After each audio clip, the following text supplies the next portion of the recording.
Assalamualaikum warahmatullahi wabarakatuh. Terima kasih sidang hadirin masih lagi bersama dengan channel seadanya.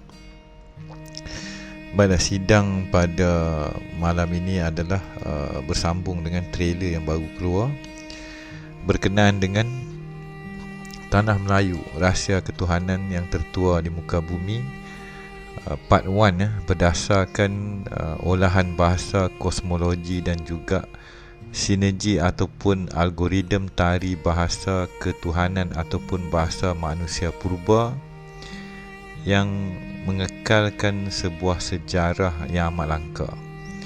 Jadi pada part 1 ni kita akan melihat nama sebenar Nabi Ibrahim ataupun di dalam bahasa sebutan kitab-kitab terdahulu yang dinamakan Abraham tadi. Lantas kita pergi kepada yang dikatakan Abi Yashua, iaitu yang disebut unimpeachable trustworthiness as the early Egyptian monument.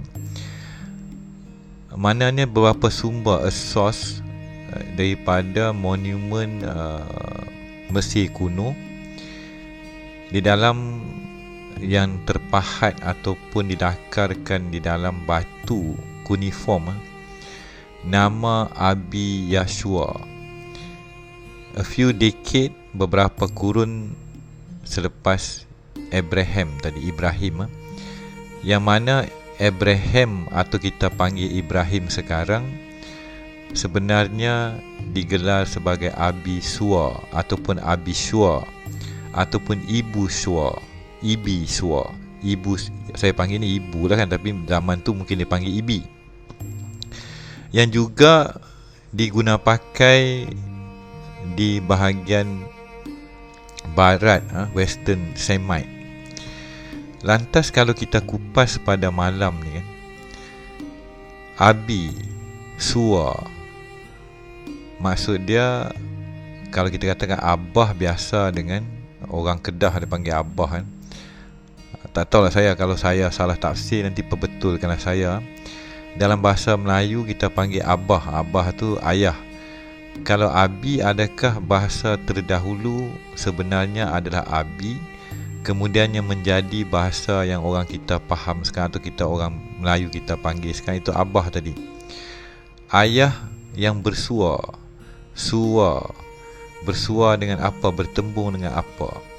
Jadi perkataan sua, bersua ini bersama dengan wajah tadi, sua.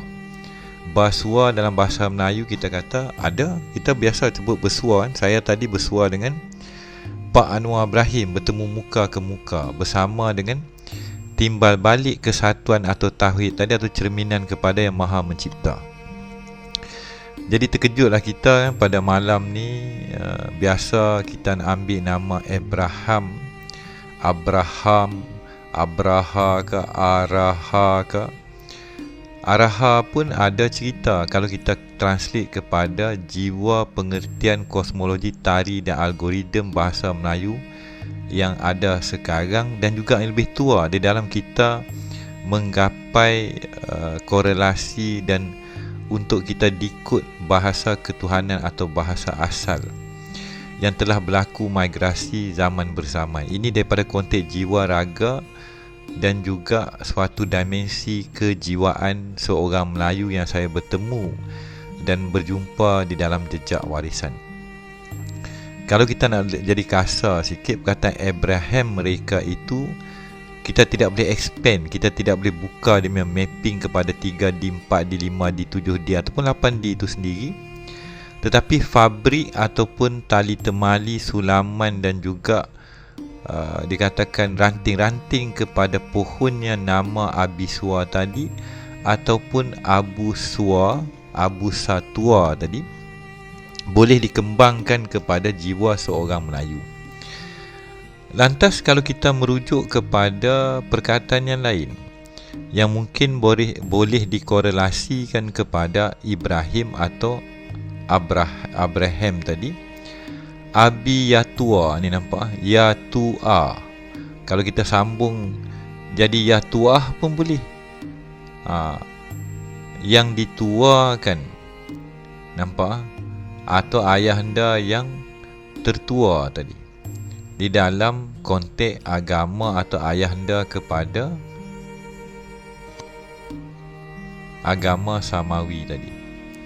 Abi Yasua, ayah yang telah mengiyakan pertemuan ataupun bersua dengan ketuhanan Yang Maha Esa. Abi Yasua.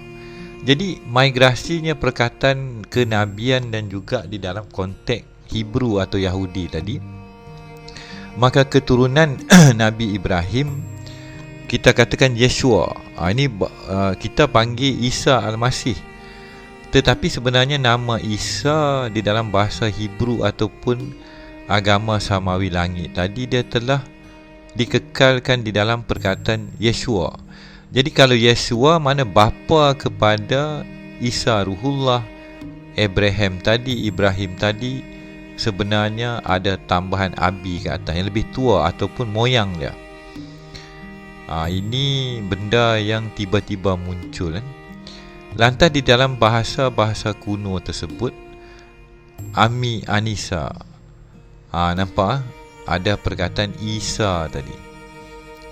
Jadi migrasi bahasa telah mengubah dan telah diubah.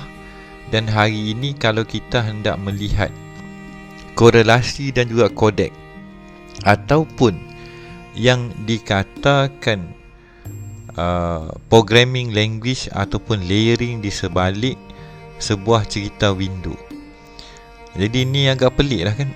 Bila mana nama-nama yang mereka tukar telah mengubah susunan kedudukan dan juga kawasan dan wilayah yang sebenarnya mereka itu muncul atau lahir atau tinggal mendiami tadi.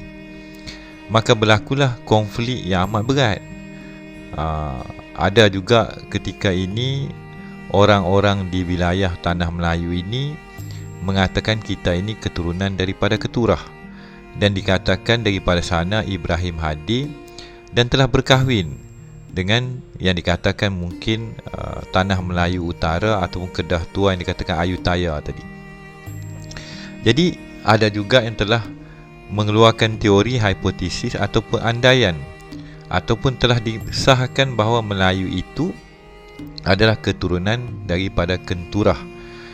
Tetapi saya tidaklah mau pergi kepada situ lagi, kerana itu kemudiannya nanti kita melihat kepada kata dan nama, kata kunci kepada sebuah penceritaan. Jadi daripada mana saya dapat kajian ini, daripada mana butiran ini muncul? Jadi tajuk buku dia Hebrew Tradition as Illustrated by the Monument. Maksud dia tradisi Yahudi yang ada di tanah Palestin sekarang, yang dirujuk kepada yang dikatakan the Temple Mount ke, Yahudi yang berdasarkan kepada David, Nabi Daud, Musa, Sulaiman dan akhirnya kepada Isa Ruhullah, as illustrated by the monument. Jadi monument ini adalah sama ada daripada tablet batu ataupun dipahat di dalam piramid dan sebagainya. A protest against the modern school of Old Testament criticism. Protes terhadap sekolah moden, perjanjian atau penyaksian lama, kritikan oleh Dr. Fritz Hommel, iaitu Professor of Semitic Language at the University of Munich, bertarikh 1897. Ditranslate daripada Jerman oleh Edmund McLear MA dan Leonard Crossley. Jadi buku ni adalah dekat Cincinnati Bible College and Seminary, GM Elliott Library. Lantas inilah yang dikatakan dalam trailer saya, tamadun tertua, bahasa tertua di dalam jiwa dan raga orang-orang Melayu, Nusantara dan tanah atau pentas Sunda. Maka di sinilah yang dikatakan oleh Oppenheimer, iaitu pentas Sunda lah tapak Eden, Adam, lembah tua dan juga tapak turunnya Adam di muka bumi atau manusia pertama. InsyaAllah kita akan bersambung dalam babak berikutnya, part 2. Jadi pada malam ni ada disclaimer sikit lah. Sepatutnya jadi 1, 2, 3 and 4, tapi saya pendekkan kepada bawah 10 minit bagi penonton TikTok beserta dengan YouTube.